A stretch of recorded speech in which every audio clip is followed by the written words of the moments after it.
যে উনি যখন মিছিল করেছে ওনাকে কালকে আমরা কারণ দর্শন নোটিশ 3 দিনের জন্য ইনশাআল্লাহ এর প্রতি সংশোধন হয় এর ব্যাপারে দল কঠোর ব্যবস্থা গ্রহণ করবে। আপনাদের চিন্তা তারেক রহমান যেটা বলবে ওর বাইরে কিছু হবে না, তুমি কে আমাকে দিয়েছে এটাই একদম চূড়ান্ত সিদ্ধান্তের বাইরে কিছু হবে না। সম্মানিত সব সংগঠন রবিন খান বললো কোন সংগঠনের অঙ্গ সংগঠন কেউ দলের বাইরে দিয়ে কিছু বললে আপনি সংগঠনের থাকতে পারবেন না, এটা নিশ্চিত থাকে।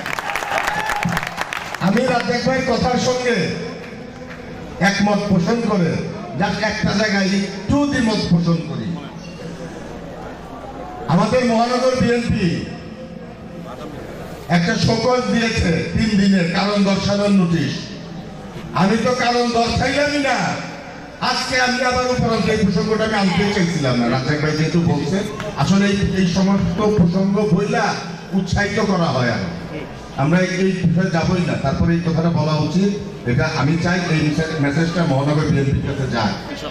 আমি যাকে আমি কারণ দর্শানোর নোটিশ দিলাম সে আমার কারণ না দর্শায় যদি আবারও একই কাজ করে তাহলে আমার কি 3 দিন অপেক্ষা করার প্রয়োজন আছে?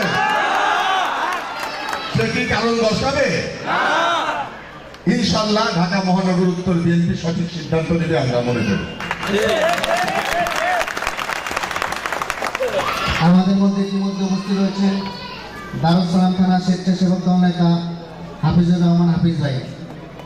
এখন আপনাদের মধ্যে বক্তব্য রাখবেন ঢাকা মহানগর উত্তর বিএনপির বিপ্লবী যুগ্ম আহ্বায়ক মিরপুরের টিম প্রধান সাবেক নির্বাচিত কাউন্সিলর জনাব ফেরদৌসী আহমেদ মিষ্টি ভাবে।